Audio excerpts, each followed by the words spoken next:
물론 여러 가지 차이점이 있지만 그 중에 가장 큰 차이점은 기도입니다. 누구나 다 종교인은 될 수 있지만은 기도하는 사람만이 신앙인이라고 할 수가 있습니다. 신앙인의 기도는 영혼의 호흡이고 또 하느님과의 대화이기 때문입니다. 기도를 통해서만 살아있는 신앙인이 될 수가 있습니다. 그래서 또 하느님의 뜻을 찾아서 그분의 뜻을 실천하는 사람이 될 수가 있는 거죠. 오늘 여러분이 들으셨던 루카복음서는 이 기도에 대해서 여러 가지를 우리에게 알려주고 있습니다. 우선 예수님께서 그 제자들에게 가장 아름다운 기도, 또 가장 완벽한 기도인 주님의 기도를 가르쳐 주십니다. 주님의 기도가 얼마나 좋은가 이런 것을 너무나 잘 우리는 알고 있습니다. 이러한 주님의 기도를 가르쳐 주신 다음에 기도를 어떻게 해야 되는가 이런 것까지도 예수님께서 알려주십니다. 물론 여러분들은 기도를 어떻게 하는지 다 잘 아시리라 생각합니다.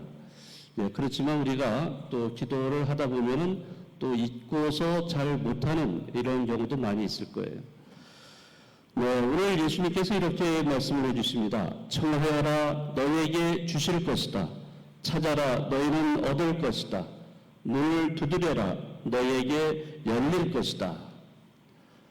자, 이 구절은 우리가 어떻게 기도해야 할지를 분명하게 알려주고 있습니다.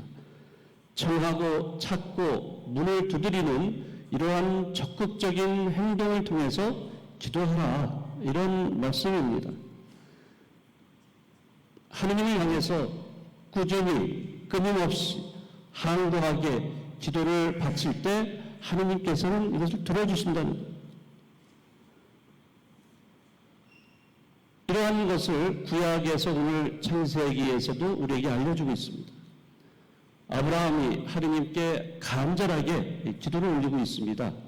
중재자의 기도죠. 소돔과 고모라 누가 봐도 다 타락한 도시예요. 이건 멸망할 도시입니다. 이런 것을 알고서 아브라함은 하느님께 간절히 청합니다. 이 도시에 의인 50명이라도 있으면 멸하지 않으시겠죠? 하고 이렇게 청합니다. 하느님께서는 멸하지 않겠다고 얘기하시죠. 또 그렇지만은 아브라함이 가만히 생각하니까 50명? 그것도 없을 것 같아요. 45명은 어떻습니까? 또 거기서 또 내려서 40명은 어떻고 또 내려서 30명 또 그리고 또 20명까지 내리고 마지막으로는 10명까지 내립니다. 10명을 보아서라도 멸하지 않으시겠죠? 그럴 때 하느님께서는 10명을 나는 보아서라도 이 도시를 멸하지 않겠다라고 약속을 하십니다. 이 이야기는 바로 우리가 청하면 하느님께서 들어주시는 분이다 하는 것을 우리에게 알려주고 있습니다. 자, 항구하게 드리는 기도, 끊임없이 그리고 적극적으로 드리는 이 기도가 우리에게 필요한 거예요. 근데 우리는 사실 기도하면서도 이런 것을 많이 잊어먹습니다. 조금 몇 번 기도하다가 하느님이 들어주시지 않는다. 또 아무런 반응이 없어. 그러면 실망을 하고 돌아서 가지고 어디로 가느냐? 점집을 간다든지 무당을 찾아간다든지 이런 신자들이 있다는 거예요. 세례를 받고 하느님을 분명히 믿겠다고 그렇게 했던 약속은 어디 가버리고 전혀 생각지도 않는 그런 데를 가서 뭔가 확실한 것을 찾으려고 하는 거예요. 눈에 보이고 확실한 것이 거기 있다고 생각하기 때문에 가는 거예요. 하느님은 안중에도 없는 거죠. 그럼 믿음이라는 게 뭐겠어요? 믿음은 보이지 않는 것에 대한 확증이에요. 그런데 우리 신자들 중에는 보이는 것, 확실한 것을 원하고 있는 거예요. 기도는 결코 그런 게 아닙니다. 기도는 한두 번 했다고 들어주는 게 아니고 끊임없이 항구하게 인내를 가지고 기도를 해야 합니다. 그러나 또 그 기도가 내가 원하는 것을 하느님께서 다 들어주신다? 또 그런 건 아니에요. 만약에 하느님께서 내가 기도할 때마다 하느님은 다 들어주셔. 만약 그렇게 생각하고 신앙생활을 하신다면 그러한 기도의 대상인 하느님은 본인이 마음대로 조절하는 그러한 존재밖에 될 수가 없어요. 하느님은 조정당하시는 분이 아니에요. 내가 원하는 대로 움직여주시는 분이 아니라는 거죠. 우리가 착각을 하고 있어요. 신앙생활을 하면서, 기도생활을 하면서 이런 착각을 하기 때문에 자칫 잘못하면 굉장히 교만한 이런 존재가 될 수가 있다는 거죠. 절대 우리를 통해서 하느님은 움직여주시는 분은 아닙니다. 그렇기 때문에 우리가 기도할 때, 특히 주님의 기도, 예수님이 가르쳐 주셨잖아요. 거기서 주님의 뜻대로 이루어지도록 우리가 기도하는 거지 내 뜻대로 이루어지도록 기도해달라고 이렇게 하지는 않습니다.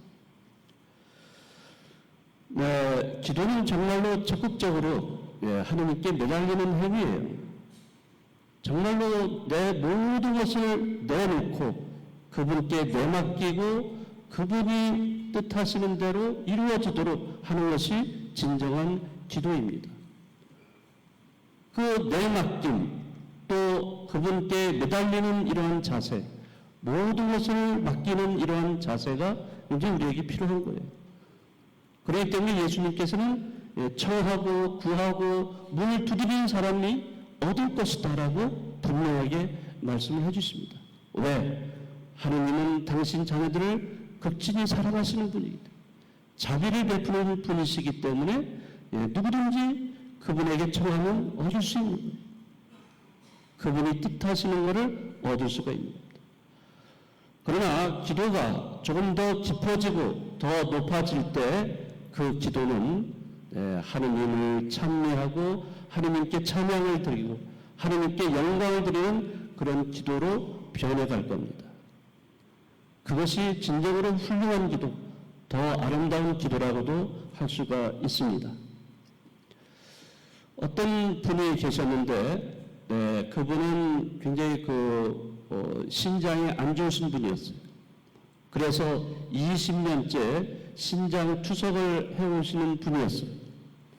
사실 그 신장 투석이 해보신 분들이야 알겠지만은 겉에서 지켜보면서 그냥 어렵겠다 하시겠지만은 굉장히 고통스러운 그러한 순간이라고도 생각이 듭니다. 그분은 일주일에 2번씩 신장 투석을 하는 분이었습니다. 그래서 2번씩 병원에 가셔가지고 그 신장 투석을 하는 시간, 서너 시간이 걸리는데 그 서너 시간 동안 꼼짝하지 못하고 누워서 투석을 하곤 했습니다. 그 오랜 시간을 하다 보니까 그분의 팔뚝에는 온통 주삿바늘이었어요. 주삿바늘이 가득했습니다. 마침 옆에 있던 친구가 있었는데 그 친구가 얼마나 힘드냐 이러면서 위로를 하니까 그는 빙그레 웃으면서 다음과 같이 대답했다고 합니다.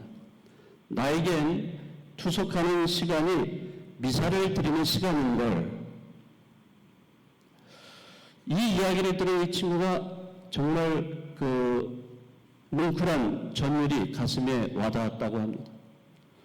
그런 오랜 고통의 순간들을 저렇게 미사로 승화하다니 어떻게 저렇게 할 수 있을까?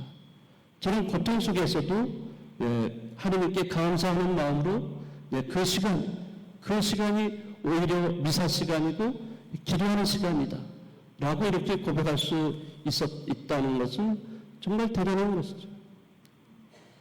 여러분은 기도할 때 어떻게 하십니까? 믿음을 가지고 마음과 정성을 다해서 끊임없이 기도하고 계신가요? 이번 달 31일 날 마지막 날은 성이냐시오 축일입니다.